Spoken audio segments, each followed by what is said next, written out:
Well, welcome to another edition of Shoulder Tap podcast. This is Mike Zallen of Cape Fear Men. We have with us today Dennis Gillan. Dennis is a good friend in ministry.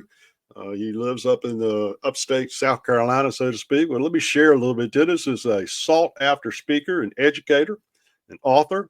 He's creating an environment where people feel comfortable discussing uncomfortable subjects such as mental health and suicide prevention. He stays current with mental health professionals' development, and with his inspirational story, charisma, sensitivity, Dennis captivates audiences across the country with his message of hope, resilience, and stigma reduction. Dennis, I thank you for joining me today. It's good to have you, man. Well, Mike, thank you for the invitation. And thank you for being willing to talk about the icky, sticky stuff of life because we need to talk about it. Yeah, it is. It's a subject matter that we really don't talk much about. In fact, it's kind of almost I won't say shun, but it's kind of ignored. I'll say ignored a lot of times in our ministries and in our churches. In various situations, and I think it's very important for us to understand the difficult. But first, as we get started, share a little bit. I know you've been on the podcast before, some time back, but just for in case somebody didn't hear you the last time, or didn't fully understand what Half a Sorrow Foundation is all about. Share a little bit about Half a Sorrow Foundation and kind of how it got started, if you don't mind. Oh, absolutely, Mike. Thank you for that question. And the Half a Sarah Foundation, our goal is to improve mental health by promoting real conversations, like real conversations. What we talked about earlier, the tough stuff of life, and with an Mm-hmm. emphasis on suicide prevention. Now, how does a guy who used to be in pharmaceutical sales get into suicide prevention? You get into it the hard way. I lost not one but two brothers to suicide. And I used to speak about it. I started the foundation in 2020 because people wanted to help. And now they can help because it's a 501c3 tax, deductible organization. But it also allows us to do a lot more stuff and have bigger reach and do more programming. So we get our name. I like the name because it comes from an old proverb that goes, "A shared joy is a double joy. A shared sorrow is half a sorrow." And Mm-hmm. who would want their sorrows cut in half? You just got to Mm-hmm. talk about them. They get Yeah. smaller. Did they ever go away? No, no. Every time I talk about my brothers, I cut my sorrow in half, and it never goes away because a half of a half of a half. There's always a remainder, Yeah. and that's fine because I want my brothers to remain with me. Yeah. Yeah. So that's interesting. I mean, it is a ministry that I do believe that a lot of churches realize that they probably need to be involved in, but they really don't know how to be involved in. How can a church become involved in your ministry and dealing with your ministry? I want to do that. I know that's something we usually talk about towards the end, but I feel like it's important enough that we ought to discuss it up front. Sure, and this is a topic that could be easily discussed from the pulpit. It Mhm. starts at the top, and you have to find the leadership at any church has to be willing to talk about it, and more churches are. These That's good. barriers. That's good. Yeah, oh yeah, Mike. Years ago, when I started this in 2011, there were some barriers. I find those barriers are falling down left and right, saying, "Yeah, we need to talk about this." And I was very lucky to get involved with a group that does. I participated in a thing called Soul Shop movement, where they actually train leaders of the church how to talk about suicide. So we've made great advances. Why do you think Uh, that is? What do you think that is? Why do you think barriers are dropping for churches to talk more about that? I think one, they have their pulse on the congregation, and they know mental health's an issue. They know it Yeah. because it comes up in every survey you've ever done. And I'm going to tip my hat, my camouflage hat, to COVID. If COVID did anything besides screw us up for a couple of years, if COVID did anything, it really brought mental health to the surface. People started talking Oh about yeah. it, Oh yeah. That's true. and it really did help. I'm always a silver lining kind of guy. The stigma, it's gone. If someone calls up now and says, "I need a mental health day," the boss doesn't go, "What is that?" The boss goes, Yeah. "Well, do what you got to do, and I'll see you tomorrow." And is there anything I can do to help you? So it's the stigma is it's still there, and sometimes churches can be the last one on board. But they're a lot of them are driving the train right now. A lot of them, heck, I've done a couple uh, programs at churches where I wasn't the first speaker ever to grace their doors. I may have been the 20th speaker to talk about it. It's really cool to see. Mm, mm. Well, our church is the issue of mental health. Is it as prevalent in the churches as it is in the secular world? Is it the same, or is it less, more, different? How does it compare to those who attend church regularly versus those who just go life through the world? Well, it's interesting because gosh, I go to multi denominations and non-denominational. um, if you're human, you have an issue with mental health. So with or without a church, what the Right. church provides, and it really, and being a Christian man provides, is a place to park your hope. We put our hope in Jesus Christ. Hmm. That's a really the place, the best place on the planet to put it, right? And I often feel bad for an atheist because I was like, what do you put your hope in? You know, um, Yeah. not taking a swat at the atheists. Some of the atheists in my life are some of the nicest people on the planet. Right. But I often just wonder about what do they do when the going gets tough? Where do they go? Um, but it's not a. Some people. It's interesting, Mike, because I do facilitate a suicide loss group here in town in Greenville, South Carolina, and that's someone who lost somebody to suicide. It's a grief group, and I caught a lot of flack when I posted it on a social forum because it's in the church, and a lot of people have church wounds, and if that happens, I'm Sure. sorry because it's it's not designed for that, and I grew up Catholic, very grateful for that, but I don't attend a Catholic church. I got as an adult, I started looking around for a church that speaks to me, and I would Right. encourage your listeners, you could bury those old wounds, but find a church that speaks to you. And um, I was just amazed how many people do have church wounds. So sometimes religion can get in the way. But to go back to my Catholic roots, at one time suicide was thought to be a mortal sin. Yeah. And there was a belief that if you died by suicide, you didn't go to heaven. Like, who are we to make that call here on earth? Like, seriously, who are we Right. to be playing God in that decision making process? And I'll give them credit. I'll give the Catholics credit. They changed their position on that. They have a position paper where if a sin is to be mortal, I'm trying to quote it off the top of my head, the person has to be in the right mind. And that gives everybody a polite out because somebody who's desperate, somebody who's in that frame of mind where they think suicide is the answer, and we know it's not the answer. But if they think that, they're not in the right mind at that moment. Hmm. And the answer, is the answer is Jesus Christ. The answer is live longer. And I'm not going to say, to sound trite and say it gets better. It does, but you got to give it time, and time is your best ally. And if you die by suicide, you threw away time. Right. You know, like my brothers, everything they were worried about when they were 21 and 23, now we would be laughing about at 61, you know? Yeah. So I'm proud of the churches, by the way. All denominations seem to have opened the door. So I'm proud of the people at the pulpit and the administrators and all the leaders that you talked to that they're really, they figured it out. It's like, it's Yeah. time to talk about it. Yeah. Yeah. Yeah. It is. It is. What kind of drives an individual towards suicide? What is there anything in particular that may drive someone to start having that kind of thoughts in their head?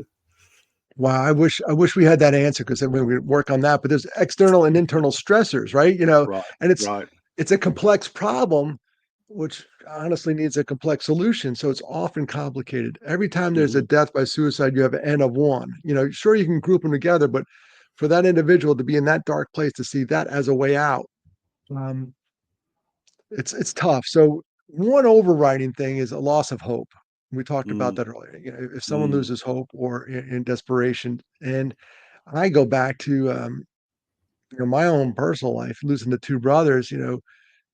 I've floundered at some jobs because of my mental health status, and then I found my purpose. My purpose was to talk about this and become a mental health advocate.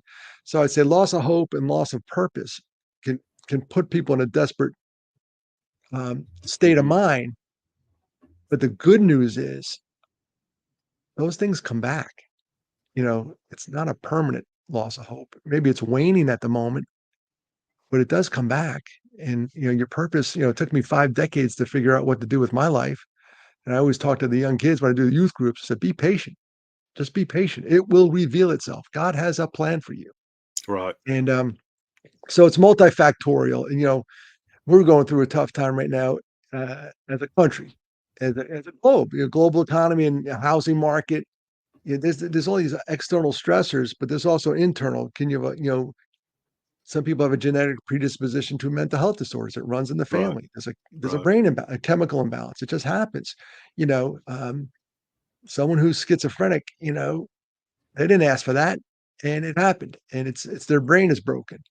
Um, Bipolar, depression, people don't get in line to get that stuff. It happens to them. So it's multifactorial, Mike, is what I'm trying to say. And is I wish there was a clear solution, but Yeah. everyone just has to figure out for themselves um, how can we best treat this or beat this or first identify it. How can I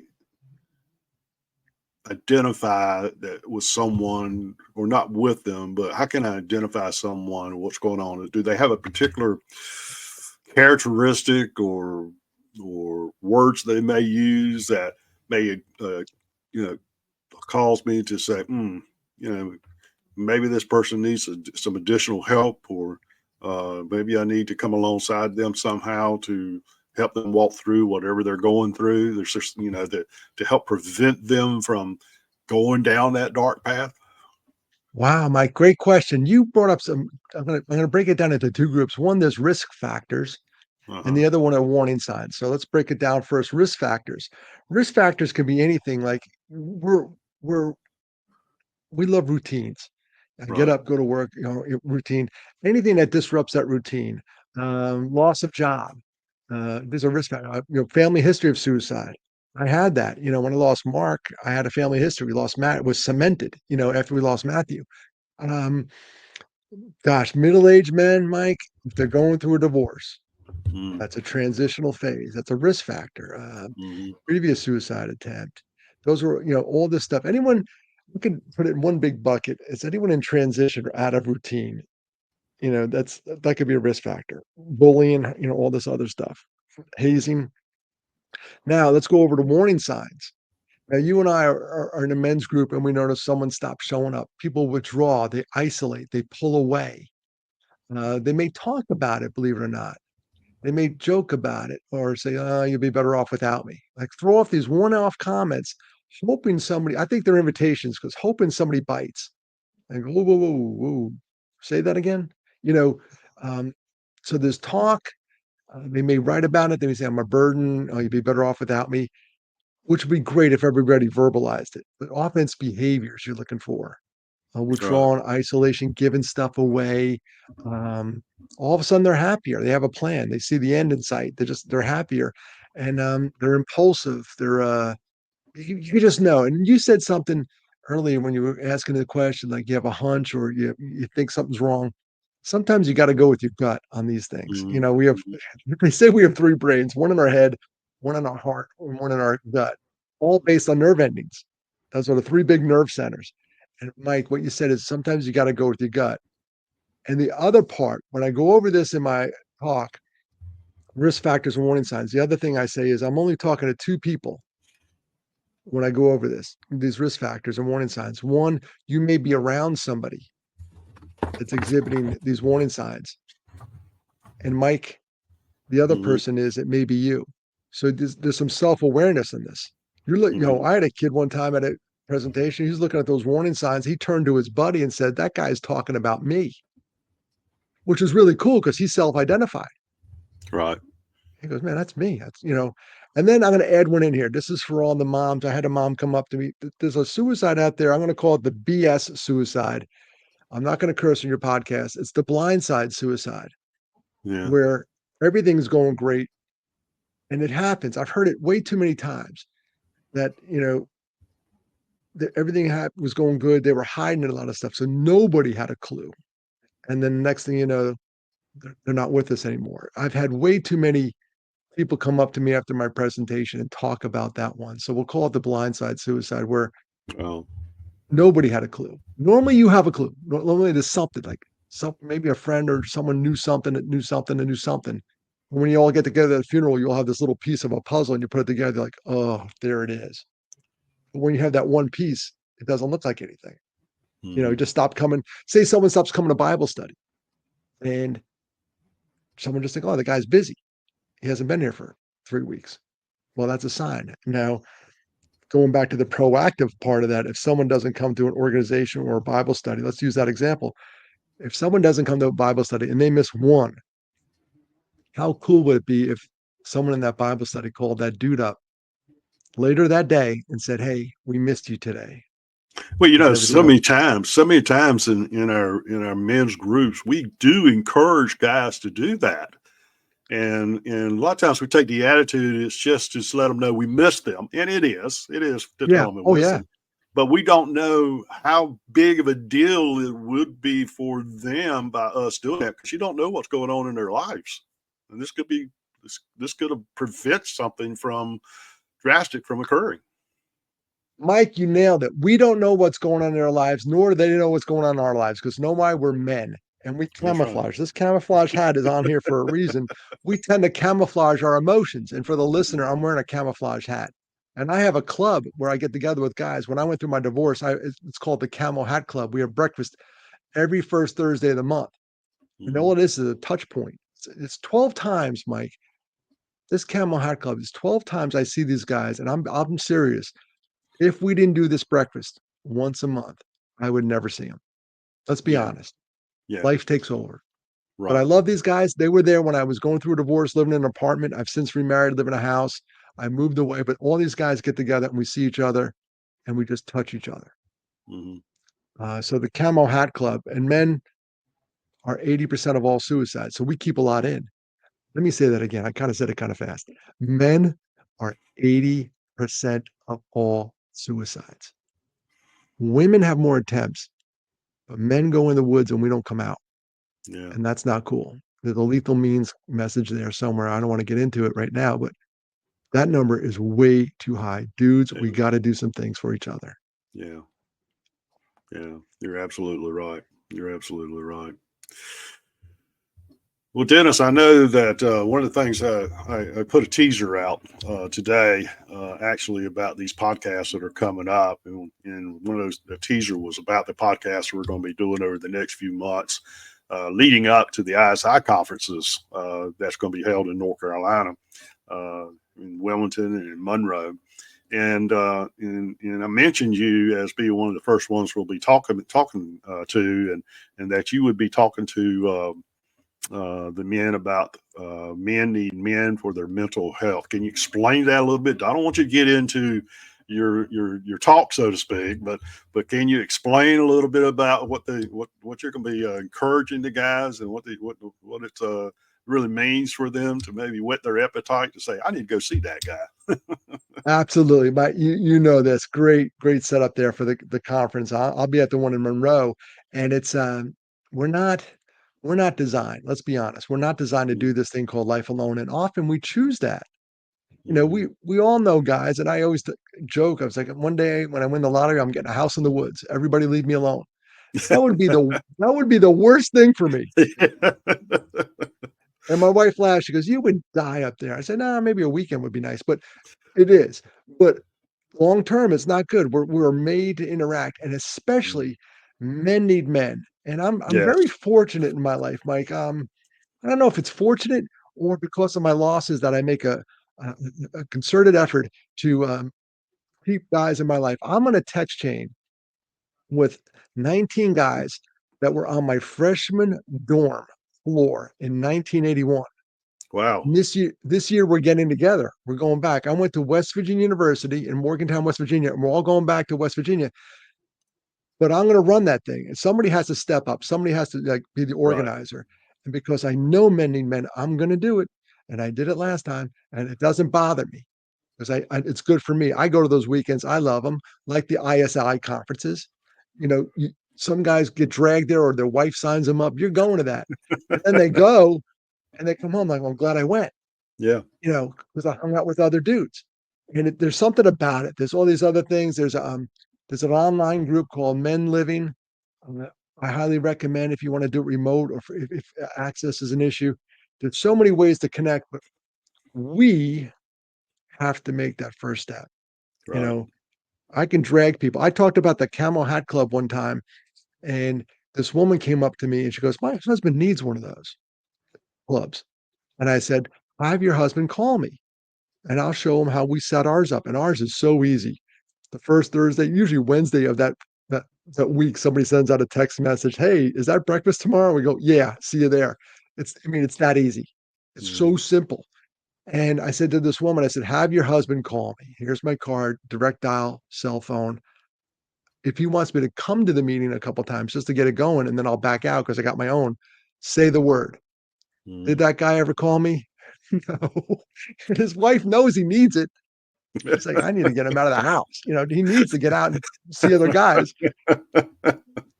That may explain why women are so low in this world I'm in, the suicide prevention. They tend to get together, they emote, they talk Mhm. about stuff. And Right. guys, we tend to shun it. That's why, Mike, your conferences, I'm going to sound like a commercial, but what do you give up? A Saturday, maybe three-quarters of a Saturday to be there? That's correct. Worth worth every penny. Yeah. And you meet somebody, who knows? You're a lifelong friend, and you get to dive into the word with a biblical basis. So there's too many positives. I can't think of a negative to go into that. Mhm. Um, gets you out of yard work. I'm so looking forward to that because I don't have to rake the yard that day or mow the lawn. Honey, I got a conference. Gotta go. Gonna go see dudes.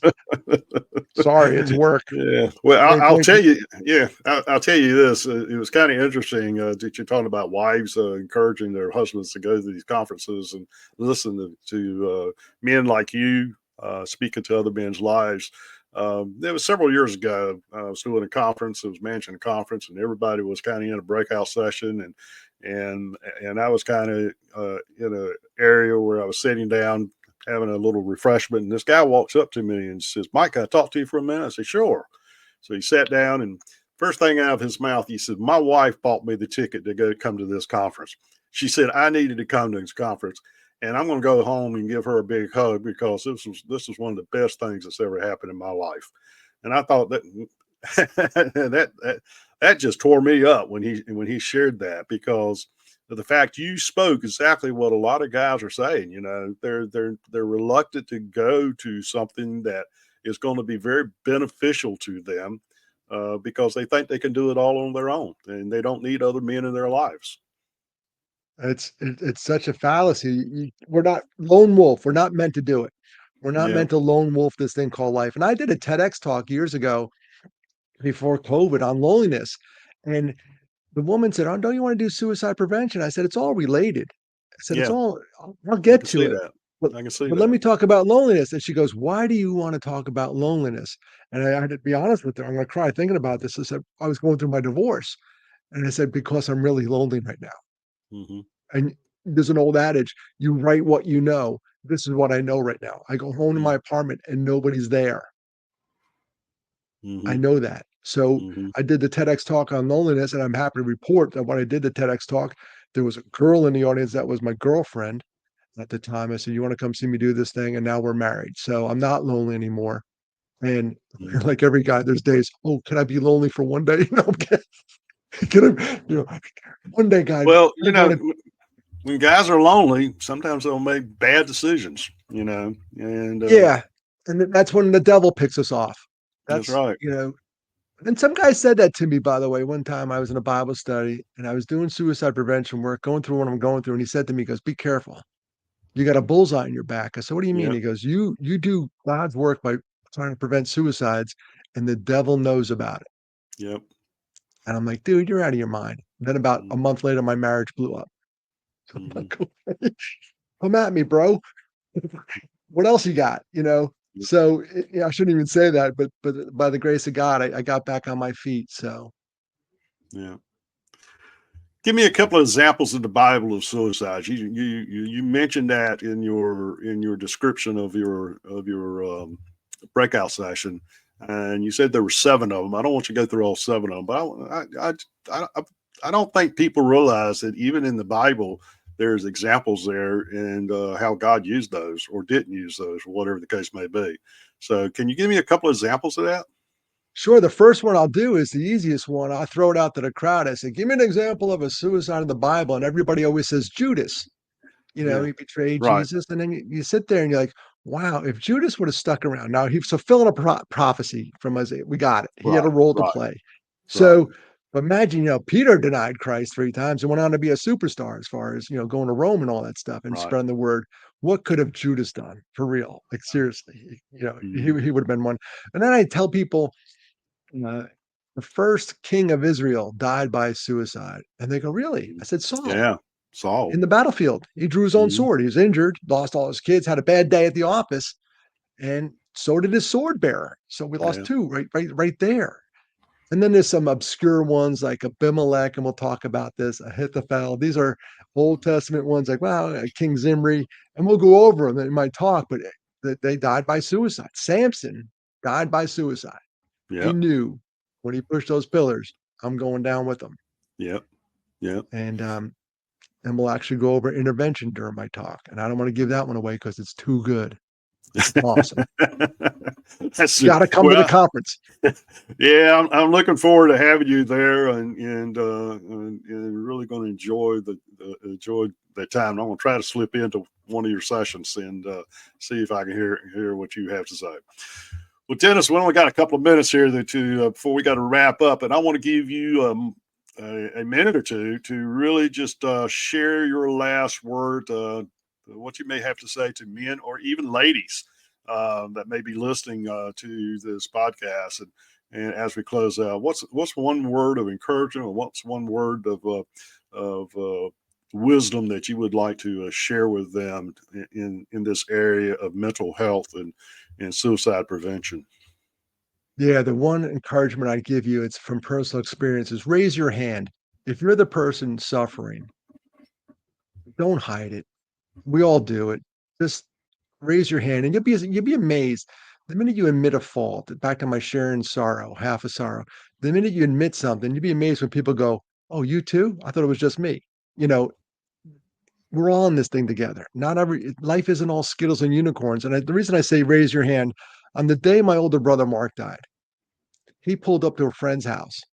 And I learned the story years later. And he pulled in the driveway and she opened up the door to let him in and he backed up and he left. Now, Mike, that was the day we lost Mark. It was the day, October 26th, 1983. She thought he was going to come back. He never came back. But if Mark gets out of the car and walks in that house and says, "Carol, I'm not doing so hot," you have another speaker today on your podcast. It's not Mm, me. Our whole life changes. mm, So that would be my word of wisdom. If you're feeling down and with the stigma being reduced and reduced every day, it's okay to say, "I'm not okay." Because if you think about it, who really is? 100, who really is? We had one perfect human on this planet. God formed Jesus. We didn't treat him so well. But stick around for the third day. There's a great redemption story, and you can write your redemption story. But raise your hand first if it's you. Amen. Amen. Good word. Good word, Dennis. I appreciate you being on today. It's great to see you, and look forward to being with you in just a few months at the Monroe ISI conference. And hopefully, some guys have pulled something into this as they listen to you today. What an Oh, I, honor it is to work with you. oh, it'd be great, Mike. And I thank you for the ability to come up there and do my thing, and for your folks. And thanks for putting on these conferences. It's not easy, and you do it year in, year out. And you've had your tough years, you've had your good years, and you keep doing it. So thank you very much for doing it. Well, I appreciate that word. I appreciate that word. But anyway, thank you all for listening to the Shoulder Tap podcast, and we'll see you next time with